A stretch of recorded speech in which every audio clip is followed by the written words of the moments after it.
Morning বন্ধুরা, দুই রাজকন্যা চ্যানেলে আপনাদের অনেক অনেক স্বাগত। সকাল সকাল এসেছি একটা নতুন ভিডিও নিয়ে, তো আপনারা পুরো ভিডিওটা দেখতে থাকুন। প্রতিদিন একই রকম ভিডিও বানাতেও একঘেয়েমি লাগে। আপনাদের যেমন একই রকম ভিডিও দেখতে একঘেয়ে লাগে, আমারও তেমনি মনে হয় যে বাইরে গেলে একটু নতুন নতুন ভিডিও হতো, কিন্তু প্রতিদিনই এই রান্না খাওয়া, বাড়ির সমস্ত কিছু কাজকর্ম, তো বাইরে যাওয়া আর কি করে হবে, কেননা আহুটা একটুতেই ঠান্ডা লেগে যাচ্ছে আর অনেকটাই ছোট এখন, এই সবে মাত্র 1 বছর বয়স হলো। আর একটু বড় হলে তখন বা বাইরে গিয়ে ভিডিও বানানো হবে। আর শীতটা তো প্রচণ্ড পড়েছে, শীতের দিনে বাড়িতে থেকেই আহুটার ঠান্ডা লেগে যাচ্ছে। এই কালী পুজোর পর থেকে দুবার সর্দি জ্বর হয়ে গেল, তো তার জন্য বাইরে যেতেও ভয় করছে, তার জন্য বাড়িতেই আছি এখন। ওই শীতে জেঠুর কাছে পড়তে গেছিলো, চলে এসছে।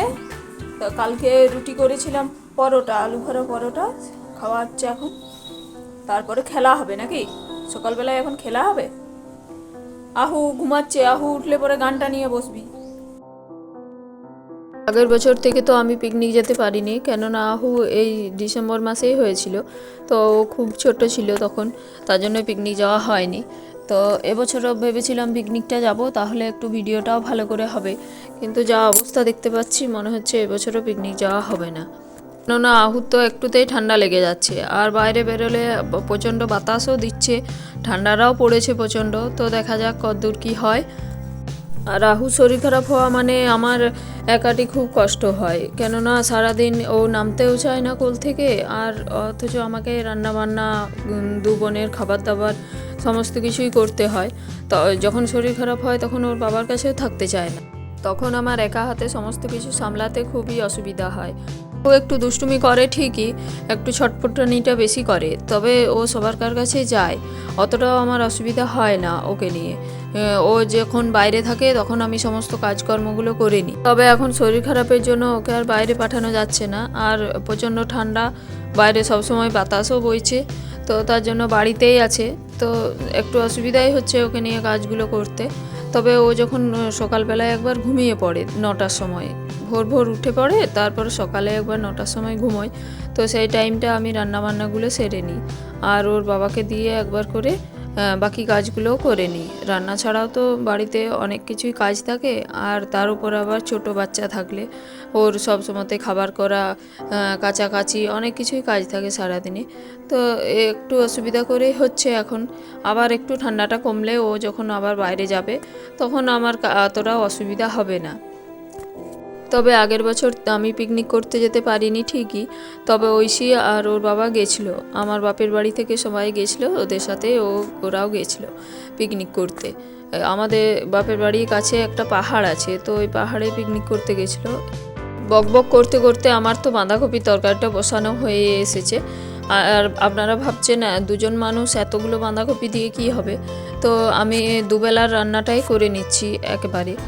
বাঁধাকপিটা রাত্রেও হবে আর দুপুরেও একটু করে খাওয়া হবে, কেননা রাত্রে রান্না করতে খুব সমস্যা হয় আহুকে নিয়ে।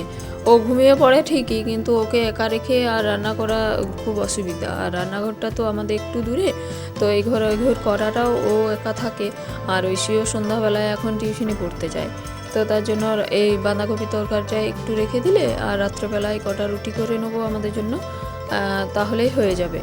তো তার জন্য দুবেলাকার বাঁধাকপি করে নিলাম একেবারে, আর পালং শাকের তরকারিটাও একদিকে বসিয়ে দিলাম। এই বৃহস্পতিবারে রান্না করতে অনেক ঝামেলা হয়। নিরামিষ দিনে মাছ ডিম থাকলে এমনিতে তো এতগুলো করে রান্না করতে হয় না, একটা সবজি আর মাছ বা ডিম কিছু রান্না করলেই হয়ে যায়। তবে বৃহস্পতিবারে মনে হয় কি দিয়ে খাবে, তার জন্য অনেকগুলোই রান্না করতে হয়, আর বিশেষ করে ঐশী কি দিয়ে খাবে সেই নিয়ে একটু সমস্যা হয়।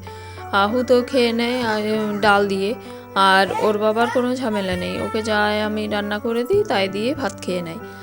এই যে এইগুলো হচ্ছে ঐশীর বান্ধবী আর আহুর বান্ধবী। আহুর সর্দিটা এখন কমে গেছে, তবে কিছু খাবার খেতেই চাইছে না। এই যে ডালটা নিয়ে বসলাম ঠিকই খাওয়াবার জন্য, কিন্তু একটু খেলো তা 2 চামচের মতো। বাচ্চাটা কেমন নাচ করছে দেখুন, ঐশী নাচ করছে, তো ও নাচ করছে ওর সাথেই। পালং শাকের তরকারিটা তো আমার হয়ে গেছে, তো একটু বড়ি দিয়ে ছকলে বেশ ভালো লাগে খেতে, তো তার জন্য একটু বড়ি দিয়ে ছকে দিলাম। বাঁধাকপির তরকারি, পালং শাকের তরকারি, ডাল, এগুলো তো সব আমাদের জন্য রান্না হলো। আর ঐশী কি দিয়ে খাবে সেই নিয়ে হয়েছে সমস্যা। তো ঐশীর জন্য আমি কটা বড়ি ভেজে দিয়েছি, বড়ি ভাজাও পছন্দ করে। আর ঐশীর বাবার জন্য একটু বেগুন ভাজা করে দিলাম। আমি আর ঐশী তো বেগুন ভাজা খাই না, বেগুনে আমাদের অ্যালার্জি। তো ওর বাবার জন্য 2 পিস বেগুন ভেজে দিলাম। তো আমি সময় পাইনি, তো ওর বাবাকে বলেছিলাম যে যাতে বিছানাগুলো একটু রোদে দিয়ে দেয়। তো উঠানের মধ্যে মাদুরের ওপর সমস্ত কিছু মেলে দিয়েছিল। মাদুর ওপর মেললে ঐশী আবার ওগুলো ঘাটাঘাটি করছে, তো তার জন্য আমি দড়িটাই দিয়ে দিলাম। আর ঐশীর জন্য একটু ফুলকপি আর আলু ভাজা করে দিই। কপি ভাজাটা ঐশী খুব পছন্দ করে, তো তার জন্য ভেজে দিলাম কটা ফুলকপি।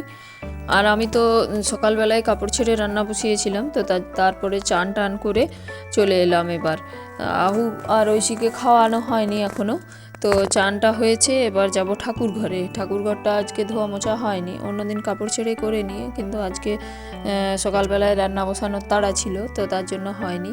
আর ঐশী টুসু পেতেছে, ও নিজে পেতেছে টুসুটা। ও জেঠুতে ঘর থেকে ফুল এনে, আমাদের তো গাঁদা ফুলগুলো এখনও সবগুলো ফুটেনি, 1-2 করে ফুটছে। তো ফুল আর সন্ধ্যাবেলায় প্রতিদিন ওই খেতে দেয় টুসুকে। তো আমি চান করেছিলাম, একটা ফুল দিয়ে দিলাম। তারপরে ঠাকুর ঘরটা একটু বাসনগুলো ধুয়ে নিই আর ঘরটা একটু মুছে দিই। আজ তো বৃহস্পতিবার, তো বৃহস্পতিবারে একটু আলপনাটাও দিয়ে দেবো। আর ঐশীর বাবা পুজোটা করে দেবে।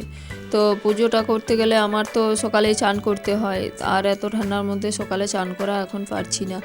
আর নয়তো এমনিতেও প্রচুর কাজ আছে এখন ঘরে ওই আহুকে নিয়ে, তো তার জন্য এখন পুজোটা ওর বাবা করে। তো তাই আমি একটু ঠাকুরঘরটা ধুয়ে মুছে আর আলপনাটা দিয়ে রাখলাম। ও যখন দোকান বন্ধ করে আসবে চান টান করে, আজকে তো বৃহস্পতিবার, লক্ষ্মী পুজোটা করে দেবে। তো ঘরের মধ্যে একটু আলপনা দিয়ে দিলাম, তারপর ঠাকুর ঘরের দরজাটায় একটু দিয়ে দিলাম। তাড়াতাড়ির সময় আলপনাটাও ভালো হয় না, তো যাই হোক একটু দিয়ে দিলাম যেমন হলো। ঐশীকে বললে ঐশী দিয়ে দেয়, তো ঐশীও কোথায় গেছিলো, ঘরে ছিল না। তো তারপর আমি আলপনাটা দিতে দিতে ঐশী আবার এসেছিলো। ও এসে পরে বললো যে মা আমি তাহলে আলপনাটা একটু দিয়ে দিই, তুমি কি কাজ করছো করো গা। তো তার জন্য আমি ঐশীকে ছেড়ে দিয়ে আর ছাদে চলে গেছিলাম। তো আলপনাটা ঐশী এখন মোটামুটি ভালোই শিখেছে। আমি যখন ঐশীর মতো ছিলাম তখন আমিও আলপনা দিতে ভালোবাসতাম। তো এখন থেকে যদি দেয় তাহলে বড় হলে হাতটা ভালো হয়ে যাবে। তো এখন থেকে দিতে দিতেই ঠিক হবে। এই যে এইখানে আলপনাটা দিয়েছে, আবার একটু দরজার সামনেটা দিচ্ছে। তো আমি তারপরে ছাদে এসেছি, জামা কাপড়গুলো একটু ভিজেগুলো মেলে দিয়ে যাই। আহুর কটা কেচেছি, চান করা কাপড় জামা মেলা শব্দ হয়ে গেল। এবার যাব 2 বোনকে খেতে দেবো। এটা হচ্ছে ঐশীর ভাত দিয়েছি, বড়ি ভাজা, ফুলকপি আলু ভাজা, বাঁধাকপি পালং শাকের তরকারি, বাঁধাকপির তরকারি। তো বাঁধাকপি পালং শাক খাবে কিনা জানি না, তবে একটু একটু করে দিয়েছি। আর আহুর মজাটা দেখুন, চৌকির নিচে বসে আছে এখন। আর এটা আহুর ভাত, একটু সবজিটা দিয়েছি পালং শাকের, আর ফুলকপি আলু ভাজা 1-2 দিয়েছি, আর বাটিতে ডালটা আছে। তো এবার ওদের তো 2 বোনের খাওয়া হয়ে গেছে, আমাদের এখনও খাওয়া হয়নি। ঘড়িতে বাজছে 2:25। ঐশীর বাবারও চান করছে, চান হলে পরে পুজো করে আমরা খেতে বসবো। তো আমাদের খেতে খেতে 3টে বেজে যাবে খেতে বসতে। আমি এগুলো জমা করছি আর রাহু কি করছে দেখুন, একবার বালিশে মাথা দিয়ে শুয়ে পড়ছে, তো একবার চারিদিকে হামা দিয়ে যাচ্ছে। তো সন্ধ্যাবেলায় তারপরে আমি চাউমিন বানিয়েছিলাম। চাউমিনটা বানানোর সময় ভিডিও করা হয়নি। তো এখন ঐশীকে দিয়ে দিলাম চাউমিনটা, আর একটা প্লেটে ওর বাবাকে দিয়ে দিলাম। গরম গরম খেতে ভালো লাগবে, আর ঠান্ডা হয়ে গেলে অতটাও ভালো লাগে না। তো তার জন্য গরম গরম দুজনকে দিয়ে দিলাম। তো আজ আর ভিডিওটা বড় করছি না, এখানেই শেষ করছি। আপনারা পুরো ভিডিওটা দেখার জন্য অনেক অনেক ধন্যবাদ। ভিডিওটা ভালো লাগলে লাইক শেয়ার কমেন্ট করবেন, আর চ্যানেলে প্রথমবার এসে থাকলে চ্যানেলটি অবশ্যই সাবস্ক্রাইব করবেন।